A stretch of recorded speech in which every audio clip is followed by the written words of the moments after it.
ਕਰਨੀ ਆ। ਭਾਵੇਂ ਕਿ ਸਾਰੇ ਟੀਚਰ ਜਿਹੜੇ ਹੈਗੇ ਆ ਉਹ ਟ੍ਰੇਨਿੰਗ ਲੈ ਕੇ ਹੀ ਟੀਚਰ ਬਣਦੇ ਆ ਤੇ ਇਸ ਕਿੱਤੇ ਦੇ ਵਿੱਚ ਆਉਂਦੇ ਆ, ਪਰ ਫਿਰ ਵੀ ਜਿਸ ਤਰੀਕੇ ਦੇ ਨਾਲ ਬਹੁਤ ਸਾਰੀਆਂ ਬਰੀਕੀਆਂ ਅੱਜ ਡਾਕਟਰ ਸਾਹਿਬਾਂ ਨੇ ਦੱਸੀਆਂ ਕਿ ਬੱਚਿਆਂ ਨੂੰ ਸਮਝਣ ਲਈ ਟੀਚਰ ਨੂੰ ਹੋਰ ਕਿੰਨੀ ਜ਼ਰੂਰਤ ਪੈਂਦੀ ਆ।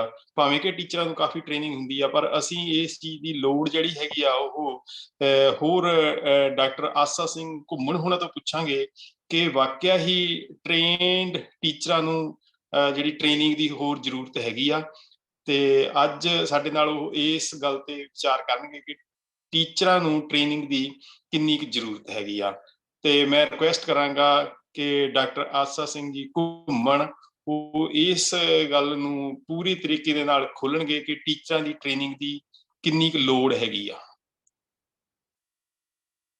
ਹਾਂਜੀ ਸੰਧੂ ਸਾਹਿਬ, ਬਹੁਤ ਮਿਹਰਬਾਨੀ। ਸਭ ਤੋਂ ਪਹਿਲਾਂ ਤੇ ਬਹੁਤ ਵੱਡੀ ਮੁਬਾਰਕਬਾਦ ਮੈਂ ਦੇਣੀ ਚਾਹਾਂਗਾ ਤੁਹਾਡੀ ਸਾਰੀ ਟੀਮ ਨੂੰ, ਪੰਜਾਬੀ ਬਿਜ਼ਨਸ ਪ੍ਰੋਫੈਸ਼ਨਲ ਐਸੋਸੀਏਸ਼ਨ ਅਤੇ ਜਗਤ ਪੰਜਾਬੀ ਸਭਾ ਨੂੰ।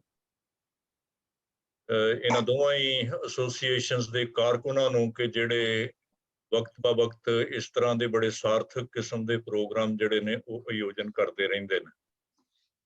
ਅੱਜ ਜਿਹੜਾ ਮੈਨੂੰ ਵਿਸ਼ਾ ਦਿੱਤਾ ਗਿਆ ਹੈ ਉਹ ਹੈ ਕਿ ਇੰਪੋਰਟੈਂਸ ਆਫ ਟੀਚਰ ਟ੍ਰੇਨਿੰਗ। ਸਮਾਂ 8-10 ਮਿੰਟ ਦਾ ਦਿੱਤਾ ਗਿਆ, ਸੋ ਮੈਂ ਕੋਸ਼ਿਸ਼ ਕਰਾਂਗਾ ਕਿ 10 ਮਿੰਟ ਦੇ ਵਿੱਚ ਆਪਣੀ ਗੱਲ ਜਿਹੜੀ ਆ ਉਹ ਕਹਿ ਸਕਾਂ। ਟੀਚਰ ਟ੍ਰੇਨਿੰਗ ਇਨਫੈਕਟ ਅਸੀਂ ਕਹਿ ਸਕਦੇ ਹਾਂ ਕਿ ਦੋ ਕਿਸਮ ਦੀ, ਇੱਕ ਆਧਾਰ ਜੇ ਬਣਾ ਲਈਏ ਤੇ ਦੋ ਕਿਸਮ ਦੀ ਹੈ ਜਿਹੜੀ ਕਿ ਸਾਡੇ ਸਿਸਟਮ ਵਿੱਚ ਹੈ। ਇੱਕ ਤਾਂ ਹੈ ਕਿ ਬੇਸਿਕ ਕੁਆਲੀਫਿਕੇਸ਼ਨ ਜਿਹੜੀ ਹੈ ਉਹ ਨਿਰਧਾਰਿਤ ਕਰਨ ਲੱਗਿਆਂ ਟੀਚਰ ਦਾ ਟ੍ਰੇਨਡ ਹੋਣਾ ਬਹੁਤ ਜ਼ਰੂਰੀ ਹੈ, ਖਾਸ ਤੌਰ ਤੇ ਸਕੂਲ ਐਜੂਕੇਸ਼ਨ ਵਿੱਚ। ਆਫ ਕੋਰਸ ਹਾਇਰ ਐਜੂਕੇਸ਼ਨ ਵਿੱਚ ਇਸ ਤਰ੍ਹਾਂ ਦੀ ਟ੍ਰੇਨਿੰਗ ਬੇਸਿਕ ਕੁਆਲੀਫਿਕੇਸ਼ਨ ਨਹੀਂ ਲੈਕਚਰਰ ਲੱਗਣ ਲਈ ਯੂਨੀਵਰਸਿਟੀ ਵਿੱਚ ਜਾਂ ਕਾਲਜ ਵਿੱਚ, ਲੇਕਿਨ ਸਕੂਲ ਐਜੂਕੇਸ਼ਨ ਵਿੱਚ ETT, JBT, BEd ਇਹ ਟੀਚਰ ਟ੍ਰੇਨਿੰਗ ਕੋਰਸ ਜਿਹੜੇ ਨੇ ਇਹ ਬੇਸਿਕ ਕੁਆਲੀਫਿਕੇਸ਼ਨ ਨੇ, ਸਰਵਿਸ ਐਂਟਰ ਕਰਨ ਲਈ ਇਹ ਜ਼ਰੂਰੀ ਹੈ। ਪਰ ਮੈਂ ਸਮਝਦਾ ਕਿ ਜਿਹੜੀ ਇਨ ਸਰਵਿਸ ਟੀਚਰ ਟ੍ਰੇਨਿੰਗ ਹੈ ਉਹ ਇਹਦੇ ਨਾਲੋਂ ਵੀ ਵੱਧ ਮਹੱਤਵਪੂਰਨ ਹੈ ਤੇ ਮੈਂ ਉਹਦੇ ਤੇ ਹੀ ਗੱਲ ਕਰਨੀ ਚਾਹਾਂਗਾ। ਇਨਫੈਕਟ ਇਨ ਸਰਵਿਸ ਟੀਚਰ ਟ੍ਰੇਨਿੰਗ ਦਾ ਜਿਹੜਾ ਕਨਸੈਪਟ ਹੈ ਉਹ ਪਿਛਲੇ ਕਹਿ ਸਕਦੇ ਹਾਂ ਕਿ 20-25 ਸਾਲ ਤੋਂ ਜ਼ਿਆਦਾ ਪਪੂਲਰ ਹੋਇਆ। ਪੰਜਾਬ ਵਿੱਚ ਤਾਂ ਇੱਕ ਸਮਾਂ ਉਹ ਵੀ ਸੀ ਕਿ ਜਦੋਂ without any training primary education ਦੇ ਵਿੱਚ ਟੀਚਰ ਰੱਖੇ ਜਾਂਦੇ ਰਹੇ ਨੇ। ਸਿੰਪਲ ਮੈਟ੍ਰਿਕ ਜਿਹੜੇ ਸਨ ਉਹ ਵੀ ਇਹ ਸਮਝਿਆ ਜਾਂਦਾ ਸੀ ਕਿ they are good enough to teach primary students, ਕਿ ਇਹਨਾਂ ਨੂੰ ਊੜਾ ਹੀ ਪੜ੍ਹਾਉਣਾ ਹੈ ਜਾਂ 1-2 ਹੀ ਪੜ੍ਹਾਉਣਾ ਹੈ, ਕੋਈ ਬਹੁਤ ਵੱਡੀ ਗੱਲ ਨਹੀਂ, ਇਹਦੇ ਲਈ ਟੀਚਰ ਟ੍ਰੇਨਿੰਗ ਦੀ ਬਹੁਤ ਵੱਡੀ ਲੋੜ ਨਹੀਂ। ਲੇਕਿਨ ਸਮਾਂ ਪਾ ਕੇ ਮਹਿਸੂਸ ਕੀਤਾ ਗਿਆ ਕਿ ਜਿਹੜਾ ਅਧਿਆਪਕ ਹੈ ਉਸ ਦੀ ਓਰੀਐਂਟੇਸ਼ਨ ਦੇ ਵਿੱਚ ਜਿਹੜੀ ਟ੍ਰੇਨਿੰਗ ਹੈ ਉਹ ਬਹੁਤ ਹੀ ਮਹੱਤਵਪੂਰਨ ਰੋਲ ਅਦਾ ਕਰਦੀ। ਸੋ ਇਸ ਕਰਕੇ ਜਿਹੜੇ ਕੋਰਸਿਸ ਸਨ, JBT ਕੋਰਸਿਸ ਪ੍ਰਾਇਮਰੀ ਐਜੂਕੇਸ਼ਨ ਲਈ ਜਾਂ ਐਲੀਮੈਂਟਰੀ ਐਜੂਕੇਸ਼ਨ ਲਈ, ਔਰ BEd ਜਿਹੜੀ ਹੈ ਉਹ ਸੀਨੀਅਰ ਸੈਕੰਡਰੀ ਐਜੂਕੇਸ਼ਨ ਲਈ ਟੀਚਰ ਟ੍ਰੇਨਿੰਗ ਕੋਰਸਿਸ ਜਿਹੜੇ ਨੇ ਉਹ ਬੇਸਿਕ ਕੁਆਲੀਫਿਕੇਸ਼ਨ ਦਾ ਹਿੱਸਾ ਬਣਾਏ ਗਏ। ਹੁਣ ਇਨ ਸਰਵਿਸ ਟੀਚਰ ਟ੍ਰੇਨਿੰਗ ਜਿਹੜੀ ਹੈ ਉਹ ਕਿਉਂ ਇੰਨੀ ਮਹੱਤਵਪੂਰਨ ਹੈ? ਪਹਿਲੀ ਗੱਲ ਤਾਂ ਇਹ ਹੈ ਵੀ ਪ੍ਰੋਫੈਸ਼ਨ ਕੋਈ ਵੀ ਹੋਵੇ, ਚਾਹੇ ਉਹ ਟੀਚਿੰਗ ਪ੍ਰੋਫੈਸ਼ਨ ਹੋਵੇ ਜਾਂ ਹੋਰ ਕੋਈ ਪ੍ਰੋਫੈਸ਼ਨ ਹੋਵੇ, ਸਮਾਂ ਪਾ ਕੇ ਹਰ ਬੰਦਾ ਹੀ ਜਿਹੜਾ ਹੈ ਉਹ ਇੱਕ ਰੱਟ ਜਿਹੇ ਵਿੱਚ ਪੈ ਜਾਂਦਾ, ਇੱਕ ਰੂਟੀਨ ਵਿੱਚ ਪੈ ਜਾਂਦਾ। ਉਹਦਾ ਇੱਕ ਲਿਮਟਿਡ ਜਿਹਾ ਦਾਇਰਾ ਹੁੰਦਾ, ਉਸ ਲਿਮਟਿਡ ਦਾਇਰੇ ਤੱਕ ਹੀ ਉਹ ਸੀਮਤ ਰਹਿ ਜਾਂਦਾ ਹੈ। ਔਰ ਖਾਸ ਤੌਰ ਤੇ ਪ੍ਰਾਇਮਰੀ ਐਜੂਕੇਸ਼ਨ ਉਹ ਵੀ ਰੂਰਲ ਏਰੀਆ ਦੇ ਵਿੱਚ, ਕਿਉਂਕਿ ਐਕਸਪੋਜ਼ਰ ਕੋਈ ਨਹੀਂ ਹੁੰਦਾ ਉਹਦੇ ਕੋਲ। ਸੋ ਇਸ ਕਰਕੇ ਇਹਨਾਂ ਕੋਰਸਿਸ ਨੂੰ ਕਿਹਾ ਵੀ ਰਿਫਰੈਸ਼ਰ ਕੋਰਸਿਸ ਹੀ ਜਾਂਦਾ। ਸੋ ਰਿਫਰੈਸ਼ਿੰਗ ਵਾਸਤੇ, ਆਪਣੇ ਪ੍ਰੋਫੈਸ਼ਨ ਵਿੱਚ ਰਿਫਰੈਸ਼ ਕਰਨ ਵਾਸਤੇ ਇਹ ਕੋਰਸਿਸ ਬਹੁਤ ਵੱਡਾ ਰੋਲ ਅਦਾ ਕਰਦੇ ਨੇ, ਨੰਬਰ 1।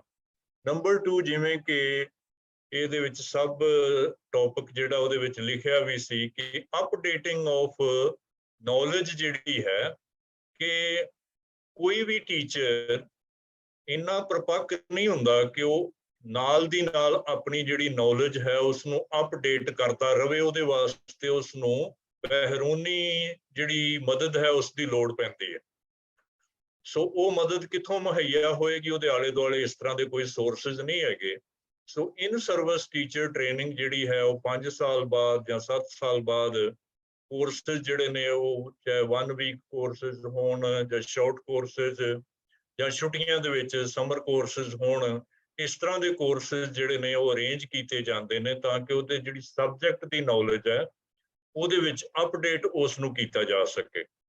ਤੀਸਰਾ ਅਸੀਂ ਕਹਿ ਸਕਦੇ ਹਾਂ ਕਿ ਜਿਹੜੀ ਪੈਡਾਗੋਗੀ ਹੈ, ਪੈਡਾਗੋਜੀਕਲ ਟੈਕਨੀਕਸ ਨੇ, ਉਹਨਾਂ ਦੇ ਵਿੱਚ ਲਗਾਤਾਰ ਰਿਸਰਚ ਹੋ ਰਹੀ। ਮੈਂ ਖੁਦ ਬਤੌਰ ਇੰਗਲਿਸ਼ ਟੀਚਰ ਮਹਿਸੂਸ ਕੀਤਾ ਕਿ ਜਦੋਂ ਮੈਂ MA ਇੰਗਲਿਸ਼ ਕਰਨ ਤੋਂ ਬਾਅਦ, ਉਹ ਵੀ ਵੇਰਿੰਗ ਕ੍ਰਿਸਚੀਅਨ ਕਾਲਜ ਤੋਂ ਬਾਅਦ, ਜਿੱਥੇ ਕਿ ਅਮਰੀਕਨ ਟੀਚਰ ਸਨ, ਇੱਕ ਪੇਂਡੂ ਕਾਲਜ ਦੇ ਵਿੱਚ ਜਦੋਂ ਪੜ੍ਹਾਉਣਾ ਸ਼ੁਰੂ ਕੀਤਾ ਤੇ ਮੇਰਾ ਜਿਹੜਾ ਪੜ੍ਹਾਉਣ ਦਾ ਤਰੀਕਾ ਸੀ ਉਹ ਬਿਲਕੁਲ ਡਿਫਰੈਂਟ ਸੀ, ਲੈਕਚਰ ਮੈਥਡ। ਲੇਕਿਨ ਜਦੋਂ ਮੈਂ Central institute of English and Foreign Languages Hyderabad ਤੋਂ certificate course in teaching of English ਕੀਤਾ ਔਰ ਬਾਅਦ ਵਿੱਚ ਮੈਂ post graduate diploma in teaching of English ਕੀਤਾ ਹੈਦਰਾਬਾਦ ਤੋਂ, ਜਿਹਦੇ ਵਾਸਤੇ ਇੱਕ ਮਹੀਨੇ ਲਈ ਸਾਨੂੰ ਉੱਥੇ ਹੈਦਰਾਬਾਦ ਰਹਿਣਾ ਪੈਂਦਾ ਸੀ PCP ਪਰਸਨਲ ਕੰਟੈਕਟ ਪ੍ਰੋਗਰਾਮ ਵਿੱਚ। ਤੇ ਉਹ ਬਿਲਕੁਲ ਟੋਟਲ ਬਦਲ ਗਿਆ ਜਿਹੜਾ ਮੇਰਾ ਪੜ੍ਹਾਉਣ ਦਾ ਤਰੀਕਾ ਸੀ, ਕਿਉਂਕਿ ਉਹਨਾਂ ਨੇ ਸਾਨੂੰ ਕਈ ਐਸੀਆਂ ਟੈਕਨੀਕਸ ਜਿਹੜੀਆਂ ਨੇ ਉਹ ਦੱਸੀਆਂ। ਟੀਚਿੰਗ ਮਟੀਰੀਅਲ ਜਿਹੜਾ ਸੀ ਉਹਦੇ ਵਿੱਚ ਸਾਨੂੰ ਬਹੁਤ ਕੁਝ ਐਸਾ ਸਬਸਟੈਂਸ਼ੀਏਟ ਕੀਤਾ ਜਿਹੜਾ ਕਿ ਸਾਡੀ ਨੌਲੇਜ ਵਿੱਚ ਨਹੀਂ ਸੀ। ਟੀਚਿੰਗ ਮੈਥਡ ਜਿਹੜੇ ਨੇ ਉਹਨਾਂ ਵਿੱਚ ਵੀ, ਟੀਚਿੰਗ ਮਟੀਰੀਅਲ ਵਿੱਚ ਵੀ, ਔਰ ਜਿਹੜਾ ਟੀਚਿੰਗ ਲਰਨਿੰਗ ਪ੍ਰੋਸੈਸਸ ਦੇ ਵਿੱਚ ਸਾਈਕੋਲੋਜੀ ਦਾ ਬਹੁਤ ਵੱਡਾ ਰੋਲ ਹੈ ਉਹਦੇ ਵਿੱਚ ਵੀ।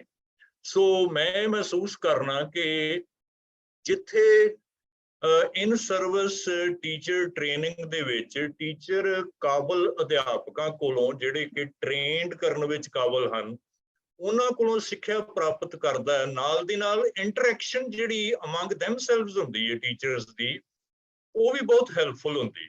ਉਹ ਆਪਸ ਵਿੱਚ ਇੱਕ ਦੂਸਰੇ ਕੋਲੋਂ ਬਹੁਤ ਕੁਝ ਲਰਨ ਕਰਦੇ ਨੇ।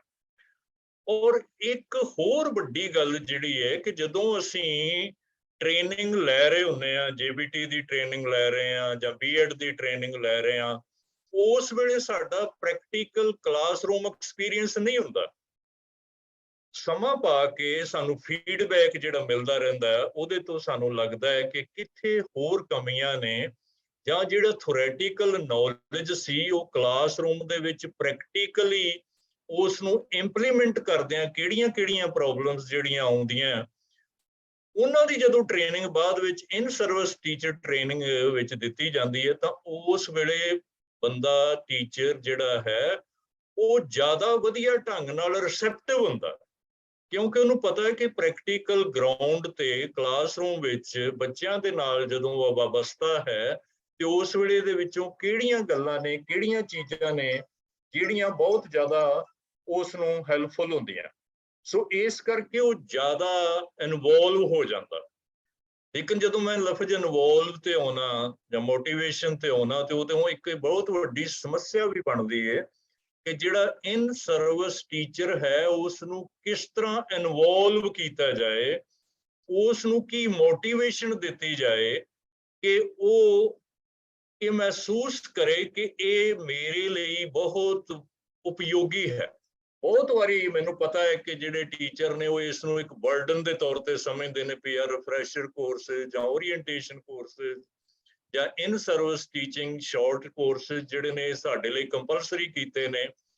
ਪਰ ਉਹਦੇ ਲਈ ਮੈਨੂੰ ਲੱਗਦਾ ਹੈ ਕਿ ਜੇ ਅੰਦਰੂਨੀ ਕੋਈ ਉਹਦੇ ਅੰਦਰ ਭਾਵਨਾ ਹੋਵੇ, ਉਹਦੇ ਲਈ ਮੋਟੀਵੇਸ਼ਨ ਕੀ ਹੈ, ਉਹ ਮੋਟੀਵੇਸ਼ਨ ਪੈਸਾ ਨਹੀਂ ਹੋਣਾ ਚਾਹੀਦਾ।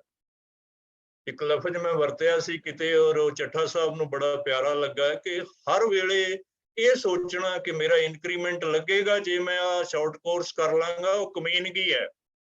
ਹਰ ਵੇਲੇ ਮਾਇਆ ਬਾਰੇ ਸੋਚਣਾ, ਪੈਸੇ ਬਾਰੇ ਸੋਚਣਾ ਵੀ ਇਹਦੇ ਚੋਂ ਖੱਟਿਆ ਕੀ। ਮੈਂ ਕੋਈ ਬਾਣੀਏ ਦਾ ਪੁੱਤਰ ਨਹੀਂ ਹਾਂ ਕਿ ਮੈਂ ਹਰ ਵੇਲੇ ਇਹੀ ਸੋਚਦਾ ਰਹਾਂ ਕਿ ਮੈਂ ਇਹਦੇ ਚੋਂ ਖੱਟਿਆ ਕੀ।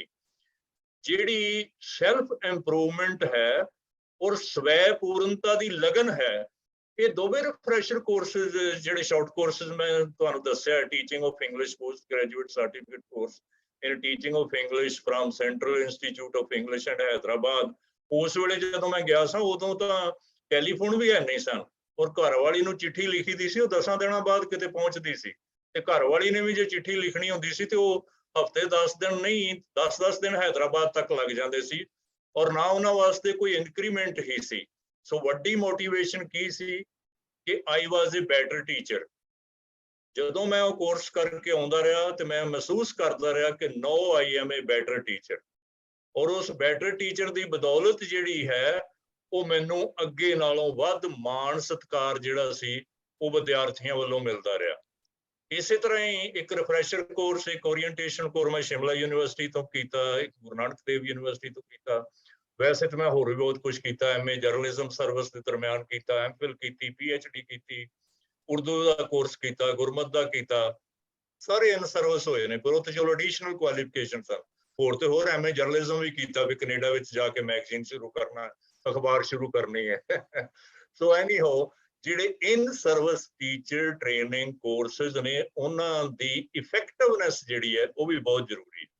ਉਸ ਇਫੈਕਟਿਵਨੈਸ ਲਈ ਉਹ ਰਿਫਰੈਸ਼ਰ ਕੋਰਸ, ਉਹ ਸ਼ਾਰਟ ਕੋਰਸਿਸ, ਉਹ ਬ੍ਰਿਜ ਕੋਰਸਿਸ ਜਾਂ ਜੋ ਵੀ ਤੁਸੀਂ ਉਹਨਾਂ ਨੂੰ ਨਾਂ ਦਿੰਦੇ ਹੋ ਆਪਣੀ ਰਿਕੁਆਇਰਮੈਂਟ ਦੇ ਮੁਤਾਬਕ, ਉਹ ਬਹੁਤ ਵੈਲ ਡਰਾਫਟਡ, ਵੈਲ ਫਾਰਮੇਟਡ ਹੋਣੇ ਚਾਹੀਦੇ ਨੇ ਤਾਂ ਕਿ ਉਹ ਪਰਪਸ ਹੱਲ ਕਰ ਸਕਣ।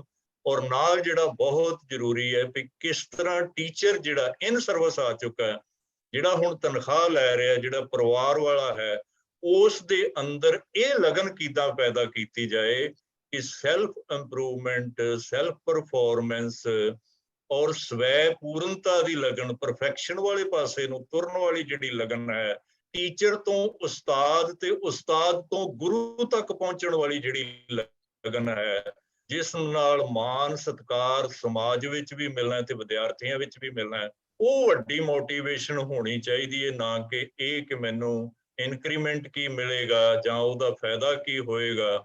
ਸੋ ਜੇ ਅਸੀਂ ਉਹ ਮੋਟੀਵੇਸ਼ਨ ਟੀਚਰ ਵਿੱਚ ਪੈਦਾ ਕਰ ਸਕੀਏ ਔਰ ਕੁਝ ਸਿਲੇਬਸ ਇਸ ਕਿਸਮ ਦੇ ਤਿਆਰ ਕਰ ਸਕੀਏ ਜਿਹੜੇ ਉਹਦੇ ਸਰਵਿਸ ਦੇ ਦਰਮਿਆਨ ਕਲਾਸਰੂਮ ਦੇ ਵਿੱਚ ਕਿਸੇ ਦਾ ਗਿਆਨ ਹੋਣਾ ਬਹੁਤ ਜ਼ਿਆਦਾ, ਉਹ ਮੇਰੇ ਖਿਆਲ ਵਿੱਚ ਇੰਨਾ ਵੱਡਾ ਮਾਇਨੇ ਨਹੀਂ ਰੱਖਦਾ ਟੀਚਰ ਲਈ, ਜੇਕਰ ਉਹ ਕਲਾਸਰੂਮ ਦੇ ਵਿੱਚ ਇੱਕ ਇਫੈਕਟਿਵ ਟੀਚਰ ਦੇ ਤੌਰ ਤੇ ਆਪਣਾ ਜਿਹੜਾ ਪਾਰਟੇਕਿੰਗ ਹੈ, ਆਪਣੀ ਜਿਹੜੀ ਨੌਲੇਜ ਹੈ, ਉਹ ਦੂਜੇ ਦੇ ਨਾਲ, ਵਿਦਿਆਰਥੀ ਦੇ ਨਾਲ, ਵਿਦਿਆਰਥੀ ਵਾਲੇ ਲੈਵਲ ਤੇ ਆ ਕੇ, ਉਹਦੇ ਪੱਧਰ ਤੇ ਆ ਕੇ ਉਹਦੀ ਸਾਈਕੋਲੋਜੀ ਨੂੰ ਸਮਝਦਿਆਂ ਹੋਇਆਂ, ਜਿਵੇਂ ਕਿ ਮੈਡਮ ਨੇ ਬਹੁਤ ਪਿਆਰੀਆਂ ਗੱਲਾਂ ਕੀਤੀਆਂ ਕਿ ਛੋਟੇ ਬੱਚੇ ਦੀ ਸਾਈਕੋਲੋਜੀ ਨੂੰ ਕਿੱਦਾਂ ਸਮਝਣਾ ਹੈ, ਜੇ ਉਹ ਸਾਈਕੋਲੋਜੀਕਲੀ ਉਹਨਾਂ ਬੱਚਿਆਂ ਨੂੰ ਡੀਲ ਕਰ ਜਾਂਦਾ ਹੈ, ਅਪਡੇਟਿੰਗ ਨੌਲੇਜ ਜਿਹੜੀ ਹੈ ਔਰ ਸਾਈਕੋਲੋਜੀ ਜਿਹੜੀ ਹੈ ਔਰ ਲਰਨਿੰਗ ਟੀਚਿੰਗ ਪ੍ਰੋਸੈਸ ਜਿਹੜੇ ਉਹਨੇ ਨਵੇਂ ਟੈਕਨੋਲੋਜੀਜ਼ ਅਡਾਪਟ ਕਰਨੀਆਂ ਕਲਾਸ ਦੇ ਵਿੱਚ, ਉਹਨਾਂ ਨਾਲ ਜਿਹੜਾ ਉਸਨੂੰ ਮਾਨ ਸਤਿਕਾਰ ਮਿਲਣਾ, ਔਰ ਜਿਹੜਾ ਮੈਂ ਸਮਝਦਾ ਕਿ ਟੀਚਰ ਤੋਂ ਉਸਤਾਦ ਤੇ ਉਸਤਾਦ ਤੋਂ ਗੁਰੂ ਤੱਕ ਦਾ ਜਿਹੜਾ ਸਫ਼ਰ ਉਹਨੇ ਤੈਅ ਕਰਨਾ,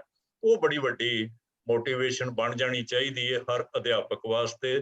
ਤੇ ਫਿਰ ਇਹ ਜਿਹੜੇ ਇਨ ਸਰਵਿਸ ਟੀਚਿੰਗ ਟ੍ਰੇਨਿੰਗ ਕੋਰਸਿਸ ਨੇ, ਸ਼ਾਰਟ ਕੋਰਸਿਸ ਨੇ, ਉਹ ਬਹੁਤ ਜ਼ਿਆਦਾ ਵੱਡਾ ਰੋਲ ਅਦਾ ਕਰ ਜਾਣਗੇ। ਇਹ ਮੇਰਾ ਵਿਸ਼ਵਾਸ ਹੈ, ਅਕੀਦਾ ਹੈ। ਇੱਕ ਵਾਰੀ ਬਹੁਤ ਧੰਨਵਾਦ। Thank you doctor Asa Singh ਘੁੰਮਣ ਜੀ, ਤੁਸੀਂ ਬੜੇ ਹੀ ਬਰੀਕ ਗੱਲਾਂ ਦੱਸੀਆਂ ਔਰ ਇਸ ਗੱਲ ਨੂੰ ਪੱਕਿਆਂ ਕਰ ਦਿੱਤਾ ਕਿ ਬਹੁਤ ਸਾਰੇ ਟੀਚਰ ਜਿਹੜੇ ਨਵੇਂ ਆ ਜਾਂ ਪੁਰਾਣੇ ਆ, ਉਹਨਾਂ ਨੂੰ ਟ੍ਰੇਨਿੰਗ ਦੀ ਬਹੁਤ ਸਾਰੀ ਲੋੜ ਹੈਗੀ ਆ।